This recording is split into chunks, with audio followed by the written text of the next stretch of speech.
¿Qué tal, amigas y amigos? Bienvenidos a una lección más de lecciones bíblicas y en este caso concreto ya la lección número 12. Nos faltarían solamente 8 para terminar este curso de 20 lecciones.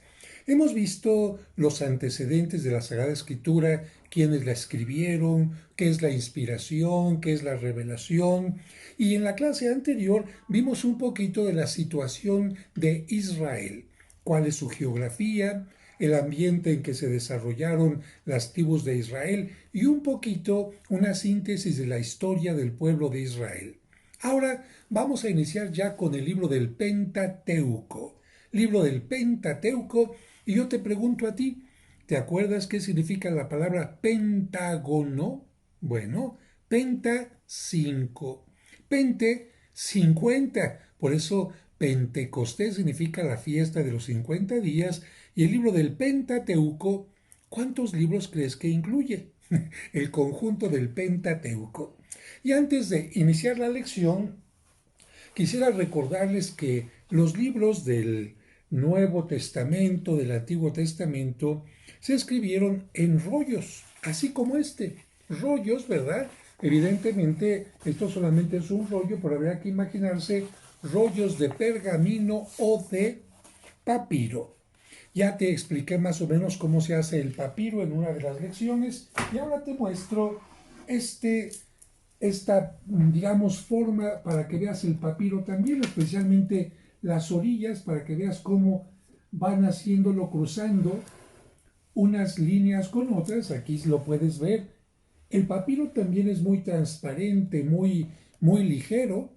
Y bueno, esto te permite entender, imaginarte cómo sería un rollo de este tipo, pero en papiro. Este lo tengo porque, bueno, aquí cuando fui a Egipto escribieron mi nombre, José de Jesús, y pusieron también la letra Ankh, que de alguna manera es la letra de la vida. Pero así puedes ver el papiro tanto de un lado como del otro en una forma transparente para entender lo que te voy a decir en este momento. Imagínate lo que significa hacer un libro de 50 capítulos. ¿Cuántos papiros necesitas? Muchos. ¿Cómo vas a unir los papiros? Bueno, hay una forma quizás de pegarlos con algún pegamento, pero también hay una forma de coserlos, especialmente los pergaminos. Esta es la razón por la que para leer un libro como el libro del Génesis o alguno es más, tenían que enrollar perfectamente el papiro y después irlo desenrollando para ver un capítulo y otro y otro. ¿Qué es lo que hacía? Que los rollos de papiro no fueran delgaditos, sino que fueran creciendo, creciendo, creciendo, creciendo, haciéndose muy grandes, tan grandes que incluso rollos que tenían que dividirse en dos, como el libro de los Macabeos o el libro de los Reyes, que eran tan gruesos que tuvieron que cortarlos para dividirlos en dos. Pero hablando ahora del tema que nos concierne, ¿tú qué harías para que se conservara un rollo que es tan sagrado, tan importante para ti? ¿Lo dejarías así normalmente en algún lugar? Yo creo que no. ¿Qué es lo que harías? Le harías un estuche. Efectivamente, un estuche en madera, quizás en algún material, quizás algún cilindro, también en piel, en fin, pero un estuche porque lo valioso se tiene que cuidar. Bien, ¿te imaginas un estuche entonces para este rollo? O si fuera más grande, un estuche grande. Ahora imagínate 5 estuches para 5 libros. 5 estuches para 5 libros. ¿Por qué te estoy diciendo esto? Vamos a entrar ya en el tema. El título de la clase de hoy se llama El Pentateuco o la Ley. Introducción. La palabra Pentateuco viene de la lengua griega y significa el libro de 5 estuches. Esto es, el libro dividido en 5 estuches porque estaba formado de 5 rollos o 5 volúmenes que cada uno estaba guardado en su propio estuche. Entonces, Pentateuco, ¿qué significa? El libro de los 5 estuches o los libros que se guardaban en 5 estuches. ¿Cuáles eran estos rollos o libros o volúmenes? Génesis, Éxodo, Levítico, Números y Deuteronomio. Vamos a repetirlos para que te los aprendas de memoria. Génesis, Éxodo, Levítico, Números y Deuteronomio. ¿Lo repites ahora conmigo? Génesis, Éxodo, Levítico, Números y Deuteronomio. Bien, al principio los 5 libros formaban un todo cuya unidad era reconocida tanto por los judíos, que ya los denominaban con el nombre de Torá, como por los griegos. Aquí me detengo. La palabra Torá en hebreo significa la ley. La Torá es la ley y son los 5 libros quizás más importantes para los judíos. Más tarde, y solo por razones prácticas, se dividió el rollo en 5 partes, pero no por eso perdieron su dependencia y parentesco entre sí, de tal manera que los problemas que ellos plantean solo pueden solucionarse considerando la obra como un todo. Dicho de otra manera, los primeros 5 libros de la Biblia al principio formaban un todo y después se dividieron para su estudio, para su lectura, para lo que tú quieras, pero todos estos 5 libros están de una o de otra manera relacionados entre sí. Primeros 5 libros de la Biblia. La antigua tradición judía, seguida por la cristiana, venía considerando a Moisés como autor del Pentateuco. ¿Quién escribió el Pentateuco? Decían los rabinos y los judíos, fue Moisés. Sin embargo, nosotros entendemos que más que haya sido Moisés, porque estos libros se tardaron en escribir mucho tiempo y en distintas épocas, más bien podemos decir que se le atribuyeron a Moisés, porque él es el principal protagonista quizás de estos 5 libros.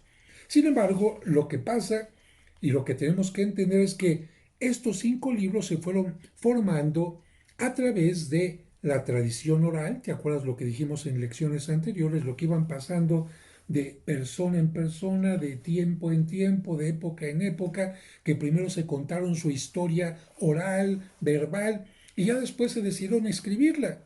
Y a la hora que se decidieron escribirla, resulta que ya había varias, vamos a decir, tradiciones. En esto me detengo más adelante, pero te leo una nota que dice aquí. El rollo se componía de varias piezas de papiro o pergamino cosidas una a continuación de la otra. Una vez que estuvieran ya fijados, en sus 2 extremos, un palito acá y otro acá, se iban rodando para que quedaran 2 rollos que se pudieran abrir y cerrar de esta manera. Así que con 2 palitos era más fácil, porque si les ponías solamente un palito, tenías que girarlo todo para llegar a encontrar una parte, y en cambio así, de esta manera, lo abrías más fácilmente, lo ibas cerrando de acá, lo abrías más de acá, y de esta manera encontrabas tú la lectura que estabas buscando. Bien, ¿cuáles son las versiones que dieron origen a estos 5 libros? Las distintas vertientes que llegaron. Recuerda que de esto hablamos ya en la tercera lección, si no lo recuerdas muy bien. Las versiones son 4. La primera, yavista, llamada así porque los autores llamaban a Dios con el nombre hebreo de Yahvé. La versión eloísta, llamada también así porque los autores denominaban a Dios con el nombre de Elohim. La tercera, deuterocanónica, que enriquece las 2 anteriores y es por lo menos 400 o 500 años posteriores a ella. Quiere decir que primero la versión yavista y la eloísta, y 400 o 500 años después llega esta versión deuterocanónica que enriquece estas 2 versiones con elementos de mayor información. Y finalmente, la versión presbiteral o sacerdotal, que surge después de que los judíos estuvieron en Babilonia, y ahí los sacerdotes, la gente más sabia, la gente vamos así decir, de mayor reflexión inspirada por Dios, le da a estos escritos una altura de mucho mayor calidad, versión presbiteral. Así que, ¿cuáles son las cuatro versiones que van a formar el Pentateuco? Yavista, eloísta, deuterocanónica y sacerdotal o presbiteral. Y vamos a comenzar ya con los libros. Primer libro del Pentateuco y por lo tanto primer libro de la Biblia, Génesis. Título del libro. Se llama así porque trata del origen de la creación del mundo y del hombre. Cuando a ti te hablan de los genes, qué es lo que es la genética, lo que da origen a la vida. Entonces, de ahí viene el nombre de Génesis, porque Génesis en griego significa origen o comienzo. Es el primer libro del Pentateuco y por lo tanto es el primero de la Biblia. El autor o compilador al confeccionar este libro no pretende poner la doctrina del comienzo de las cosas de una manera científica. A ver, explíqueme científicamente, Biblia, cómo fue el origen de las cosas. No, sino el autor trata de relatar en forma sencilla y con muchos signos, figurada, poéticamente, adaptado a la inteligencia de una humanidad poco evolucionado como era la de aquel tiempo. En aquel tiempo no pensaban tanto en la ciencia como nosotros. Y lo que intenta el autor es presentar de esta forma sencilla para la gente de aquel tiempo las verdades fundamentales que son necesarias para la salvación, a la vez que hacerlo en un lenguaje popular y hablando sobre todo del origen, de ahí Génesis, origen del hombre, del género humano, hombre y mujer, y el origen también del pueblo escogido, del pueblo de Israel. Pregunta, ¿qué dos orígenes, de qué dos orígenes nos va a hablar el libro del Génesis?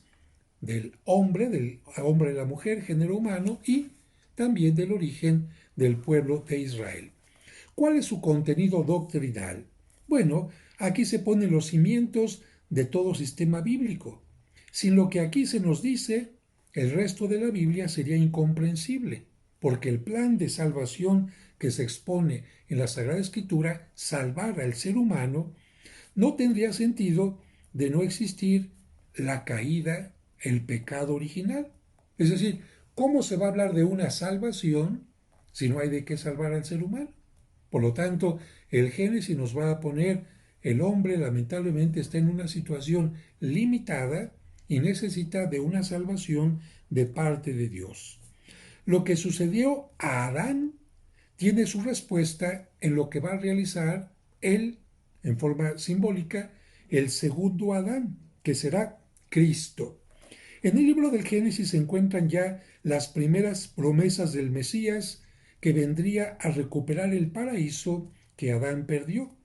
En una palabra, en este libro se nos da cuenta no sólo del linaje, la descendencia de la mujer que habría de pisar la cabeza de la serpiente como lo hizo María Serpiente, sino también se nos habla del origen de la raza semítica, de la nación de Israel y de la tribu de Judá, de la cual habría de nacer el Redentor.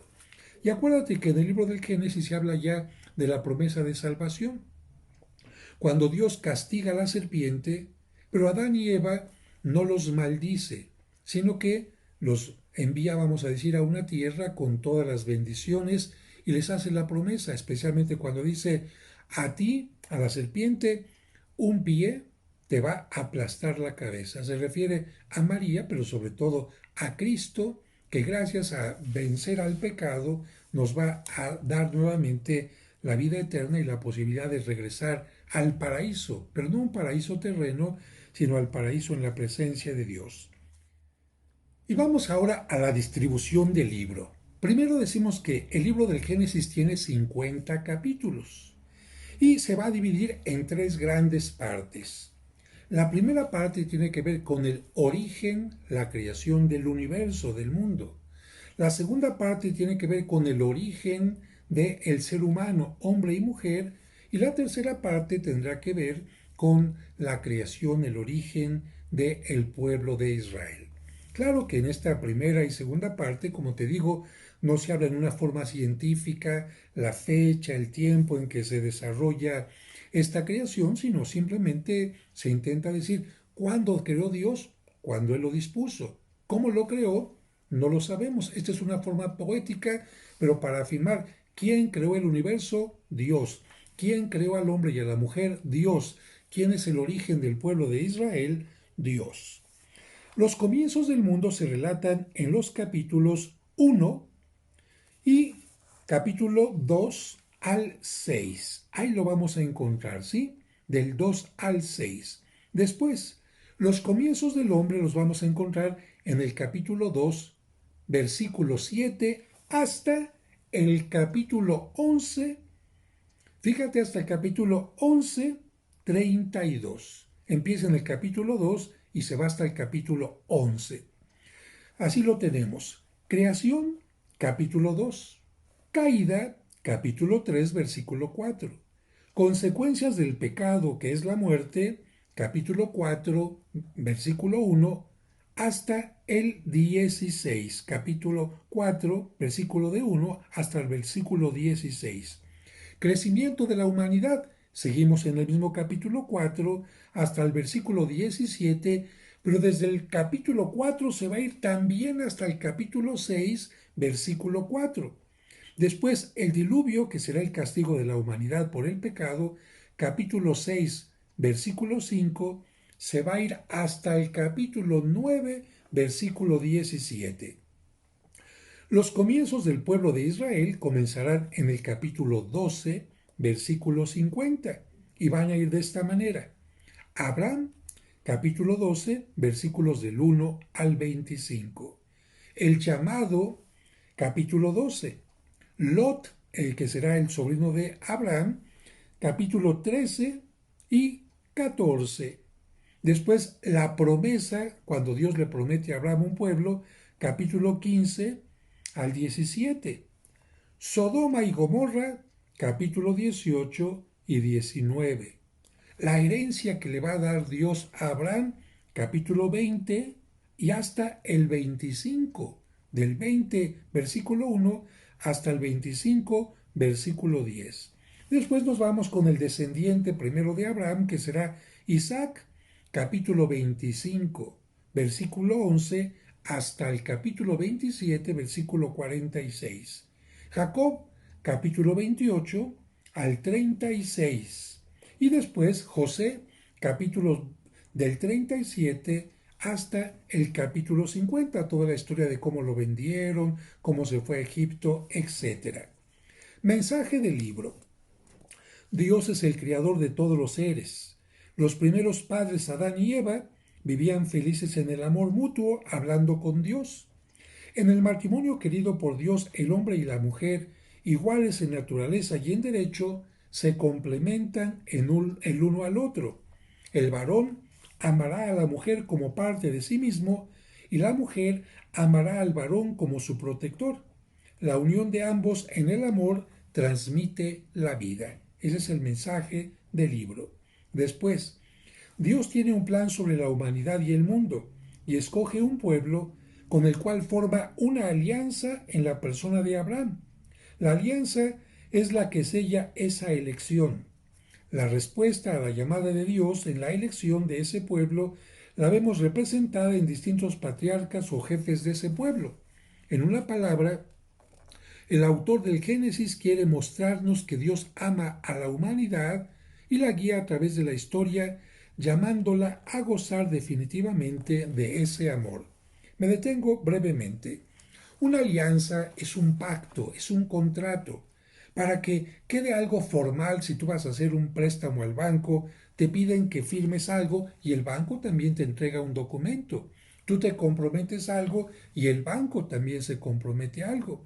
Las alianzas en la Biblia, sea de Dios con Abraham, Dios con Moisés, etc., son eso. Dios se compromete a ayudar al pueblo, a amarlo, a acompañarlo, a salvarlo, pero el hombre, el ser humano, tiene que responder también haciendo lo que está de su parte.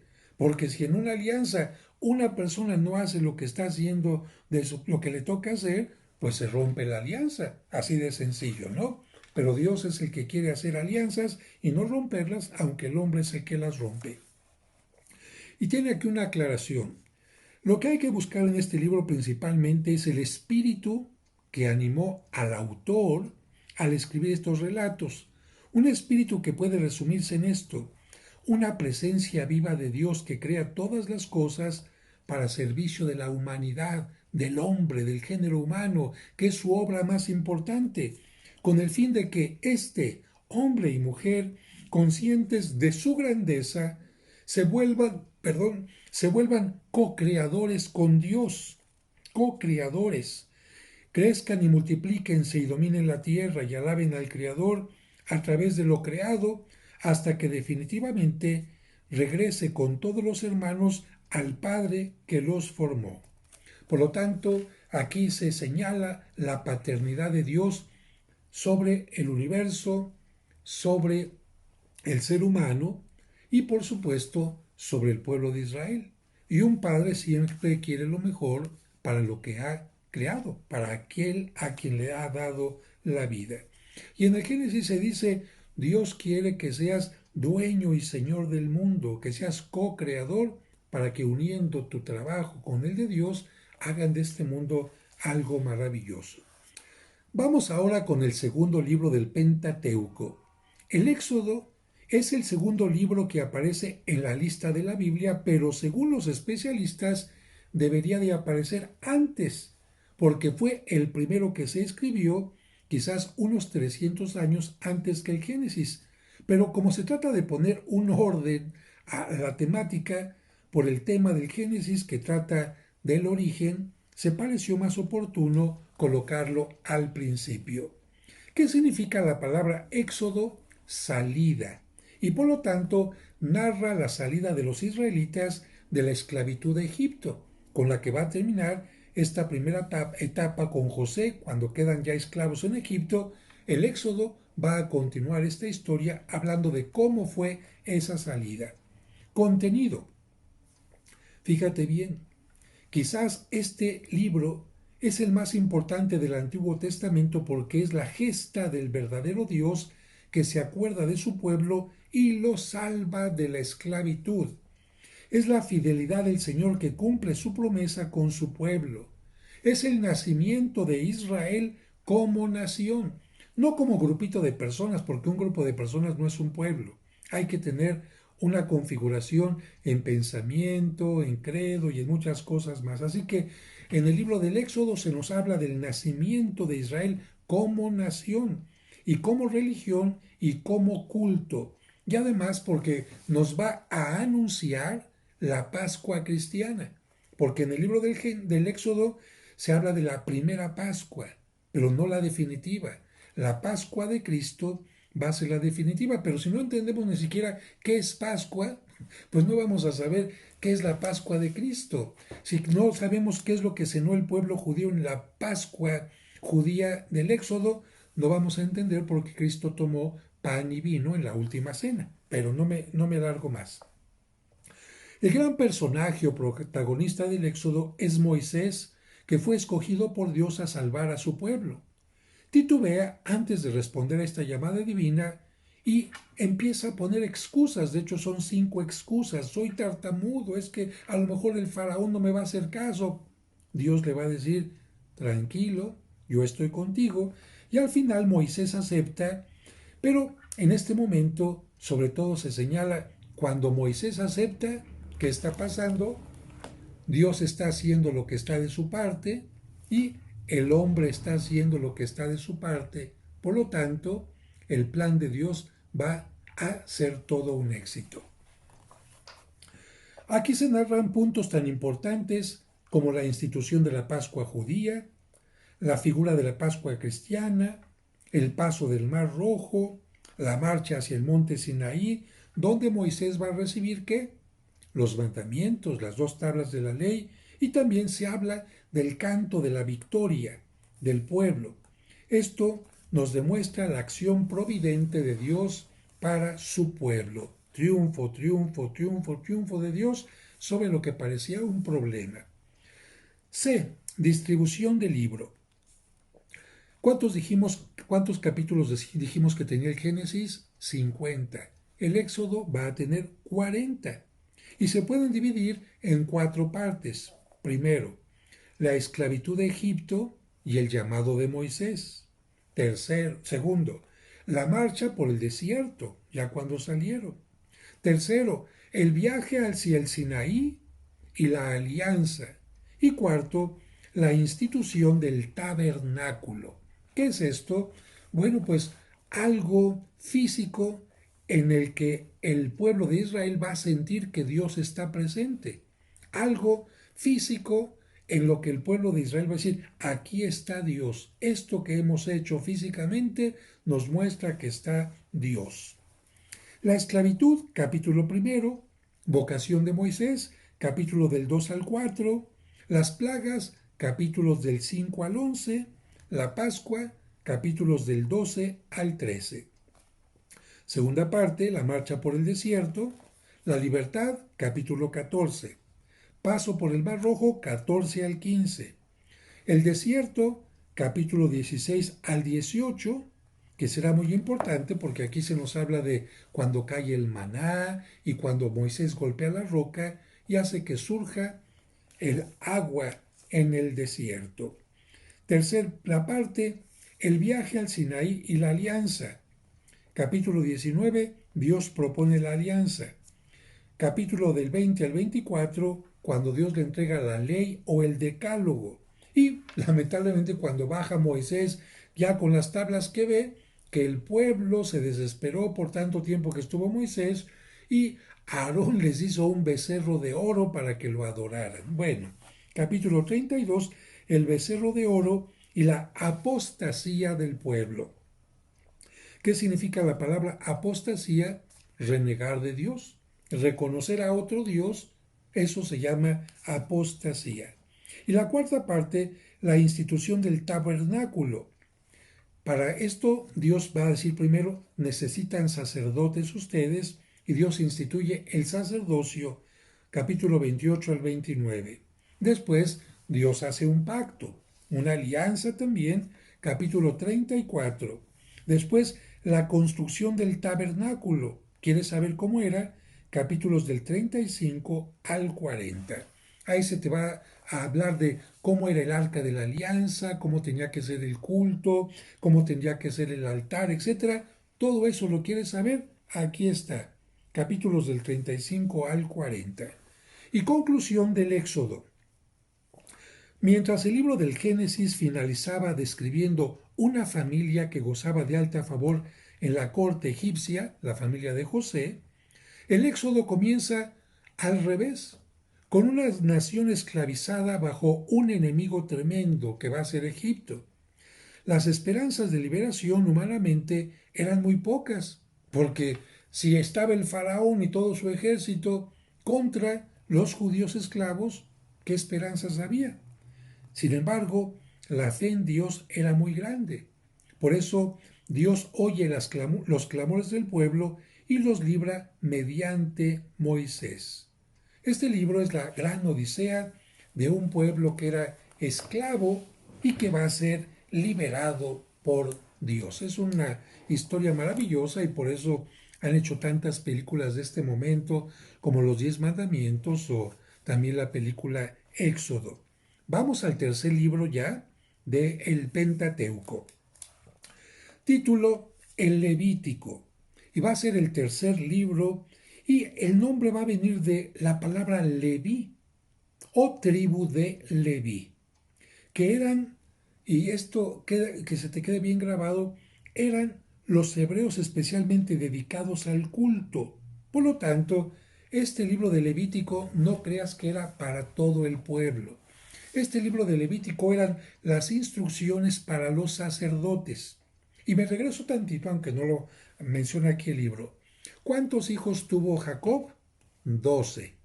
De esos hijos, al multiplicarse surgieron las 12 tribus de Israel, ¿verdad? Claro, bien. En el momento en que baja Moisés con las tablas de la ley, para que el pueblo no se le olvide que tiene una alianza con Dios, necesita de los sacerdotes que se lo van a estar recordando. Y además, Los sacerdotes van a estar ofreciendo en nombre del pueblo y también con el pueblo culto a Dios. Para eso el altar, el arca de la alianza y todo lo demás. Pero, ¿qué es lo que tenía que hacer Dios para que no se les olvidara esta parte? Dios les dijo, las 11 tribus van a trabajar en su sustento, en hacer tiendas de campaña, en hacer guaraches, en cuidar al rebaño, en hacer lo que quieran. Pero una tribu se va a encargar totalmente del culto. Así que esa tribu va a ser la de Leví. Yo elijo que sea la de Leví porque esa tribu era de la tribu de la que era Aarón, de la tribu de la que era Moisés, y precisamente por eso Dios va a decir, quiero que de esta tribu de Aarón sean los sacerdotes. Y de ahí en adelante hasta tiempo de Cristo, la tribu de Leví fue considerada una tribu sacerdotal. Ah, pero las demás tribus tenían, si trabajaban tenían para comer, si trabajaban tenían su vestido, si trabajaban tenían sus artículos, y si la tribu de Leví no trabajaba, entonces ¿cómo iba a sobrevivir? ¿Cómo iba a tener alimento, vestido y todo lo necesario? Dios dijo, todas las tribus van a tener que entregar un diezmo para que la tribu de Leví tenga alimento, vestido, sustento y pueda continuar con el culto. De ahí vino precisamente el diezmo, porque la tribu de Leví tenía que estar exclusivamente dedicada al culto. Como ahora ya no existe esta parte del templo en Jerusalén, no hay tribu de Leví allá, la tribu de Leví se dedicó a hacer los pantalones Levi's, ¿verdad? Qué curioso, qué interesante, pero bueno. Entonces, libro de Levítico, si tú dices, ay, quiero leerlo para entender ciertas cosas de la historia, sí, pero ¿qué tipo de cosas? Por ejemplo, ¿por qué la mujer se tenía que purificar a los 40 días del nacimiento? ¿Por qué los leprosos se tenían que rapar? ¿Por qué el leproso no podía estar en el templo? ¿Qué tipo de sacrificios de cordero tenía que ser para tal y tal cosa? Porque era el manual de los sacerdotes, libro del Levítico. Contenido doctrinal. El tema de este libro es la santidad, palabra que se repite 87 veces. Y el versículo clave es el 19, capítulo 19, versículo 2, cuando dice, sean santos porque yo soy santo, su Dios. Cuando esta palabra se refiere a Dios, significa que Él es superior a todo lo demás, a todos los demás seres que existen, y cuando se refiere al hombre, quiere decir que es un apartado, el hombre está apartado para Dios y por lo tanto tiene que ser santo también. Cuando se refiere este libro a las cosas, significa para que las cosas sean santas, tienen que ser apartadas para el servicio de Dios. Y Dios proveyó aquí varias ofrendas para que el pueblo pudiera alcanzar el perdón de los pecados, y los encargados de ofrecer estos sacrificios, estas ofrendas, serían los sacerdotes. Por eso en tiempo de Cristo había tantos sacrificios de palomas, de corneros, de terneras, de aceite y de muchas cosas más.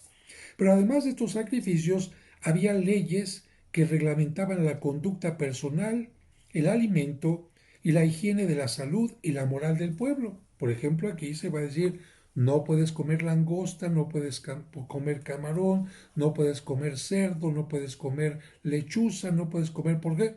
Ya tendría su explicación el no poder comer estas cosas impuras, pero son leyes que están en el Levítico.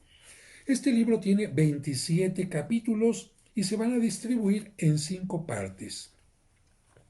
¿Quieres conocer las leyes sobre los sacrificios? Capítulo 1 hasta el capítulo 7. Aquí, por ejemplo, el holocausto y la descripción del mismo, que era un holocausto, capítulo 1. Y ya después los sacrificios que eran para obtener paz y los sacrificios que eran para pedir perdón, los expiatorios, capítulos del 3 al 4. Segunda parte, consagración de los sacerdotes. ¿Cómo se consagraba a un sacerdote? Aquí, rito de ordenación, capítulo 8, cómo se ordenaba un sacerdote judío. Entradas en funciones de los sacerdotes, capítulo 9. Y después, cómo tenían que purificarse los sacerdotes y purificar al pueblo, bueno, aquí vamos a encontrarlo en la tercera parte del libro del Deuteronomio, del Levítico, perdón. Animales puros e impuros y casos de impureza, como por ejemplo cuando una persona estaba leprosa o cuando había tenido actividad sexual y quedaba impuro o impura. Aquí lo vamos a encontrar en el capítulo 13 hasta el capítulo 15. Vamos a la cuarta parte. Leyes de santidad. El santuario. ¿Qué tenemos que hacer para que esté santo? Capítulo 17. La santidad del matrimonio. ¿Qué se necesita para que un matrimonio esté santo, puro? Capítulo 18. ¿Qué se necesita para que el pueblo de Israel sea una comunidad santa? Capítulo 19. ¿Qué se necesita para que el sacerdote sea santo? Capítulo 21. Y finalmente, todo lo que tiene que ver con la vida litúrgica, con el culto que tenía que hacer el pueblo de Israel, como por ejemplo el Shabbat, cómo se tiene que celebrar el Shabbat y todas las demás fiestas, las de los tabernáculos, la Pascua, etc. Capítulo 23. Finalmente, cómo se hacen las promesas y cómo se tienen y a quién se tienen que pagar los diezmos. Esto lo vamos a encontrar en el capítulo 27. Y algo interesante que tiene aquí es que si quieres entender desde el punto de vista cristiano esto que hacían en la antigüedad, que ya no lo vamos a hacer nosotros, porque nosotros ya no tenemos que circuncidarnos, ni ya tenemos que dejar de comer camarón o langosta o cerdo, la mejor forma de entender el libro del Levítico desde el punto de vista cristiano es la epístola a los hebreos. No podemos leer esta epístola sin darnos cuenta de que el sacerdote y los sacrificios del Antiguo Testamento ya no son necesarios, porque tuvieron cumplimiento en el Hijo de Dios. Vamos ahora al libro de los números. El traductor griego de este libro, que es el cuarto del Pentateuco y de la Biblia, ¿por qué le dio el nombre de números? Porque hubo varios censos que se levantaron cuando el pueblo estaba saliendo de Egipto y después cuando estaban también para entrar a la tierra prometida. Quizás tendrían un sentido práctico, a ver cuántos vamos en la multitud, no sea que se nos vaya a perder uno, no sea que se haya quedado alguien en el camino. ¿Cuántos somos? ¿Cuántos hombres? ¿Cuántas mujeres? ¿Por qué? Porque si tenemos que enfrentarnos a un enemigo, ¿de cuántos hombres fuertes disponemos? ¿De cuántos ancianos que no pueden trabajar? ¿Cuántos son los niños? ¿Cuántos son las mujeres?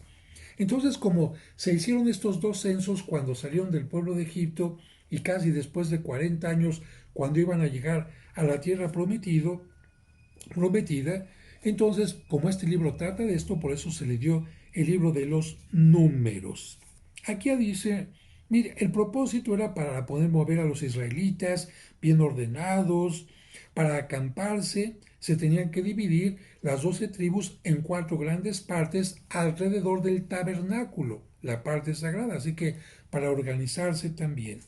Y cuando marchaban, 6 presidían, 6 iban adelante, después el tabernáculo, la parte sagrada donde iba el arca de la alianza, y después otras 6 iban caminando después para que de esta manera se viera cómo Dios estaba presente en el medio del pueblo.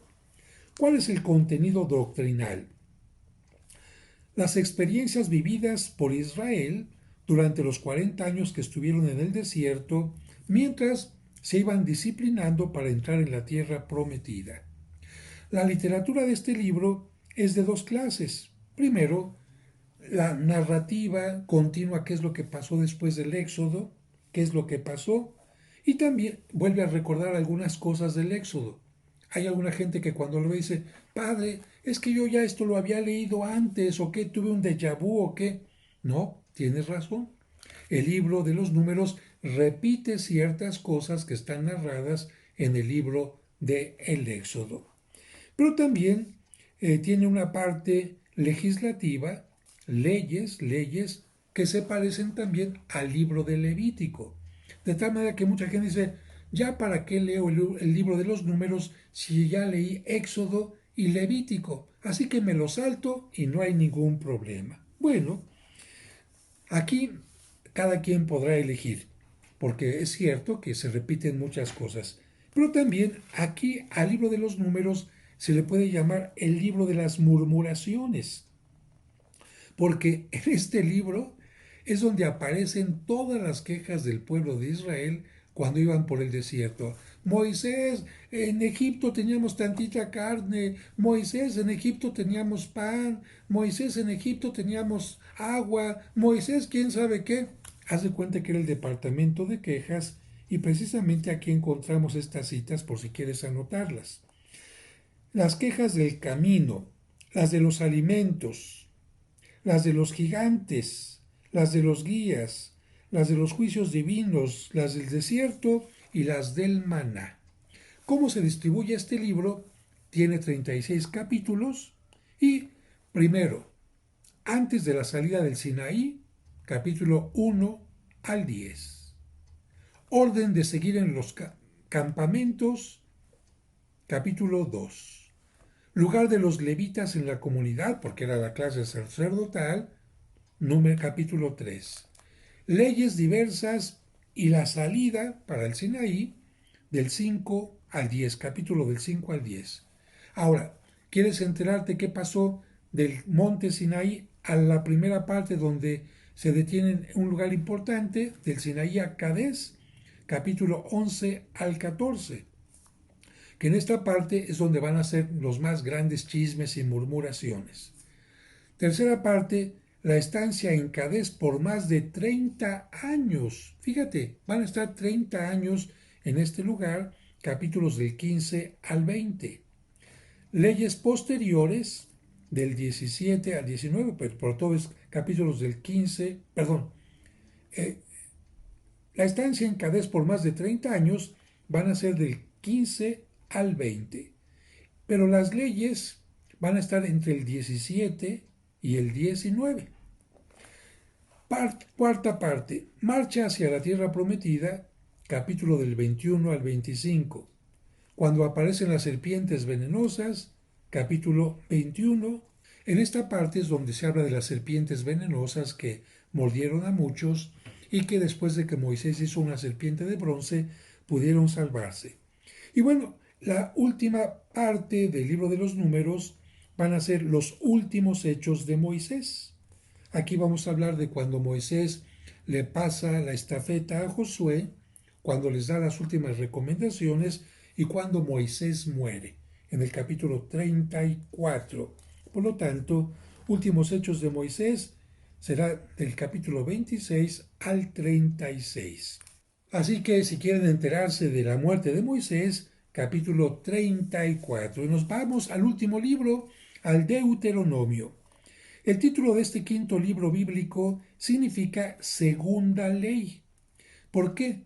Porque contiene una repetición o repaso de muchas leyes dadas anteriormente, pero ahora con ciertas condiciones. También mucha gente cuando ve el Deuteronomio dice, padre, es que esta ley ya la había escuchado. Sí, pero es como un repaso. Por eso te comentaba que estos 5 libros tienen que leerse como en todo un conjunto, para entender que este se repite un poquito acá, pero este mejora un poquito esta parte de esta otra. Este habló de la salida de Egipto, pero esto le habla desde otro punto de vista. Este habla, pero desde el libro de los números, contando cuánta gente salió, que no lo contó el libro del Éxodo. Hay que tener el conjunto de los 5 libros para no desesperarse y entender todo el conjunto. ¿Cuál es el contenido doctrinal? Aquí es esencialmente religioso. ¿Por qué? Porque este libro invita a vivir con Dios, el verdadero Dios, ¿y cómo lo hace?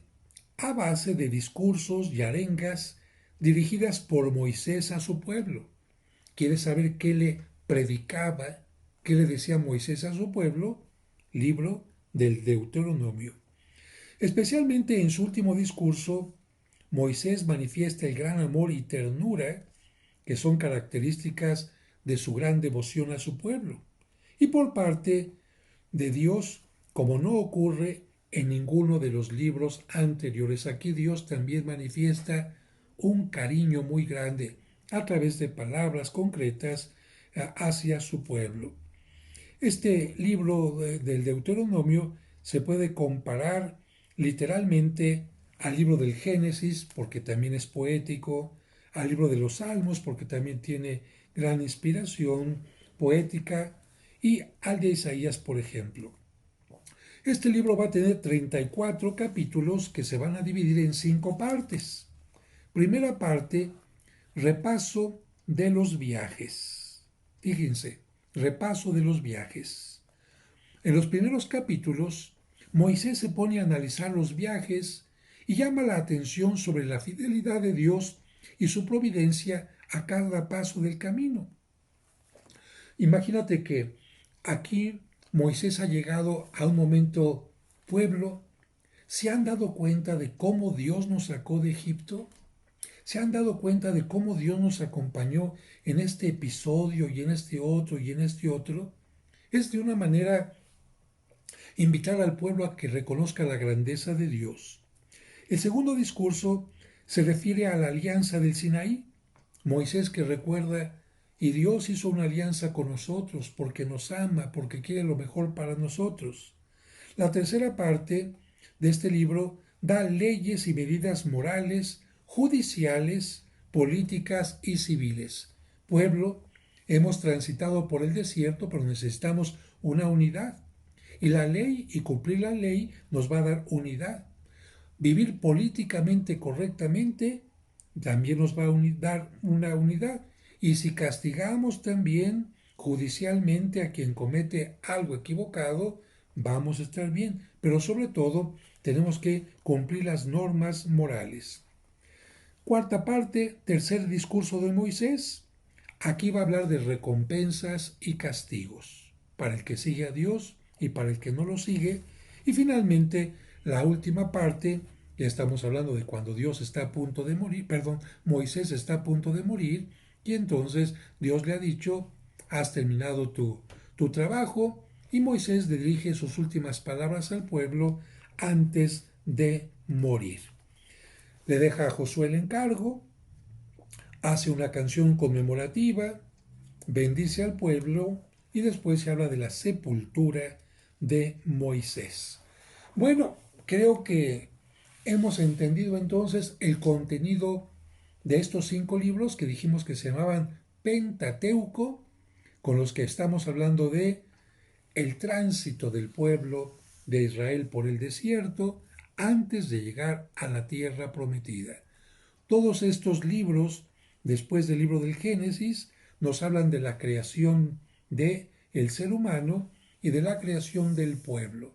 Aquí no te lo dije, pero cuando Moisés baja con las tablas de la ley, le está dando al pueblo la primera forma de convivir como pueblo.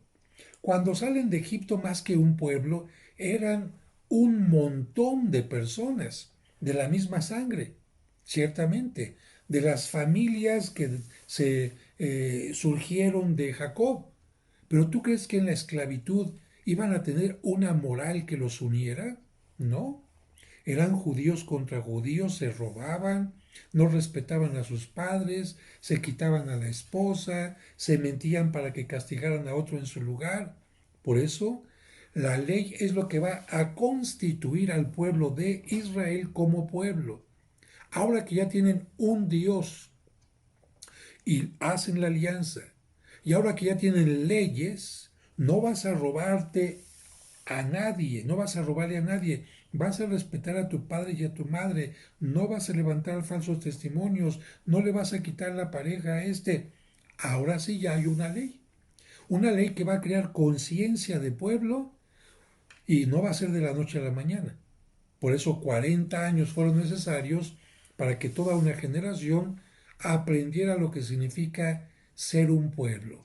Porque en muchos lugares sucede que la gente dice, soy mexicano, pero no es cierto porque no colaboras con los mexicanos. Soy italiano, no es cierto porque no te interesa tu país. Soy esto, no es cierto.